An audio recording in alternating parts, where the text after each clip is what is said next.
thanks for joining me for part 2 of my salon organization post.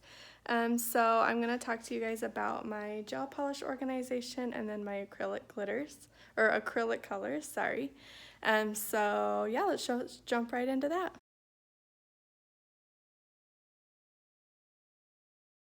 Okay, so gel polish. So we have a lot of colors. We have a lot of different brands, so it can be tricky to keep organized. We have organized it a couple different times to find the best way that works.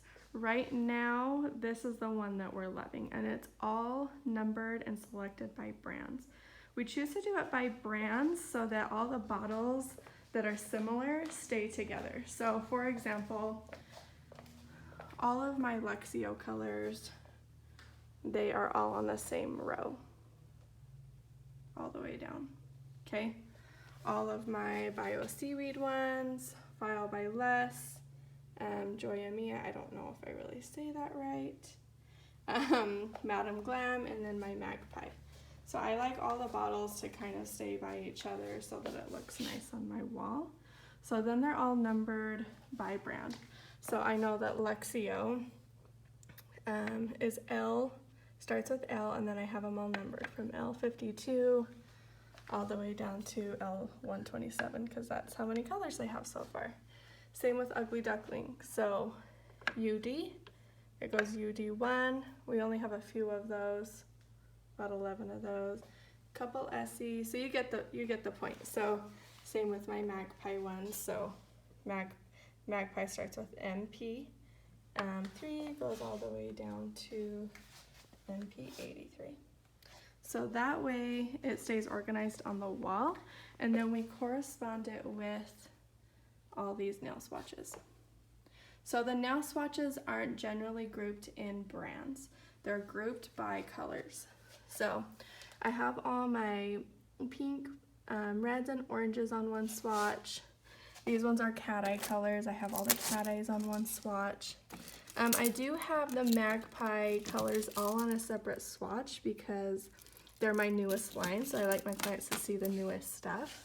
So those are not separated into colors yet. They're all on their own swatch. This swatch, purples and blues. We've got a yellow, green, and then the neutral swatch.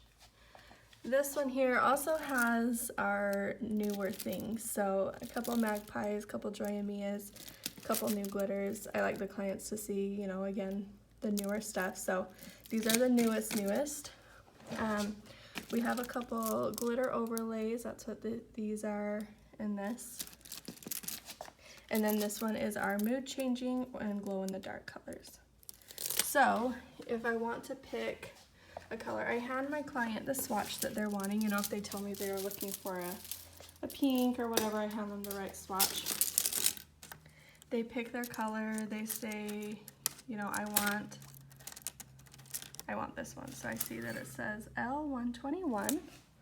So then I'm going to go to my wall and I find L121 and I can just pick that up right away.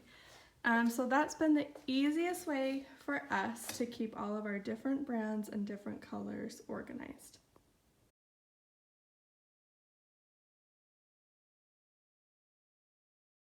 Okay, so this large magnet board is what holds all of our acrylic colors. They are grouped into 2 different sections, and I'll explain that in a second. But it's very similar to how we organize the gel colors. So we have all the different swatches here on the bottom. These ones, so the gel polish ones are stuck on, their hooks are command strips. These ones are little magnetic hooks that I got from Amazon. They just stick on there so I can move them around, hold a bunch of different ones. So I've got all of these organized by color. We have, as you can see, 583 acrylic colors. That is a lot, so we have a lot of sticks. Same thing when we just hand our clients the 1 or 2 swatches that they want to look at. They pick the number that they want. So they want number 22. I can just find it nice and easy on the wall. There's number 22.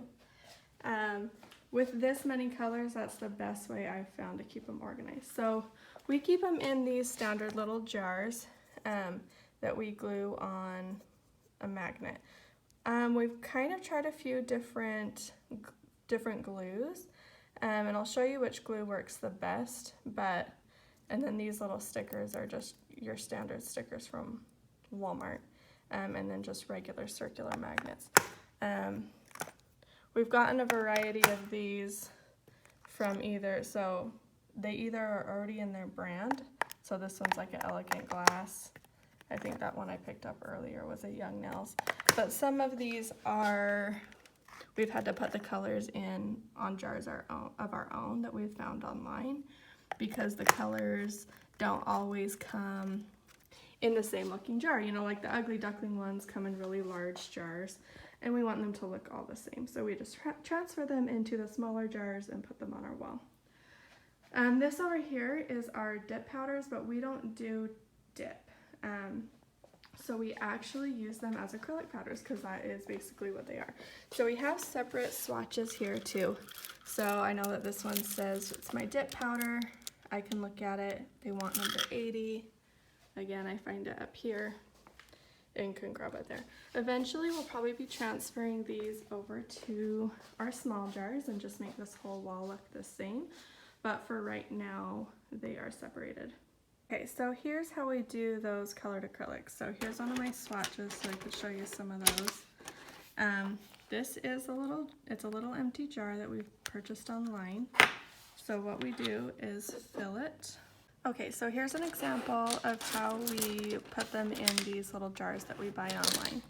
So I have my Ugly Duckling powder, the colored acrylic ones. I take that lid off. I usually use a little scoop. Let me grab one. I scoop that into this jar.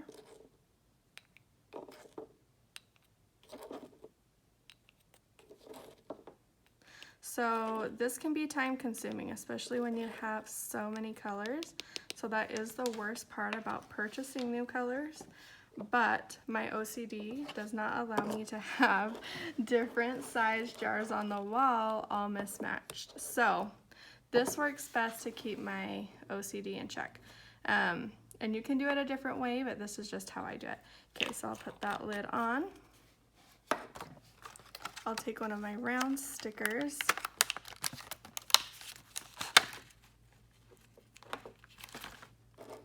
Stick it on there.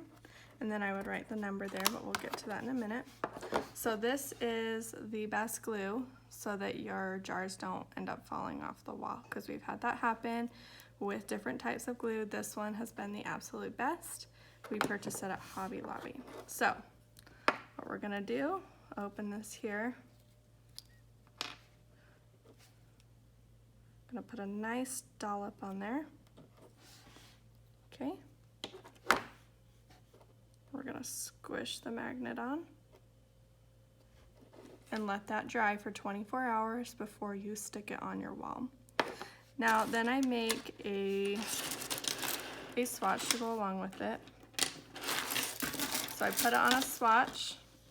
I number it, so this one's 559, so that would be the number that I would write here is 559.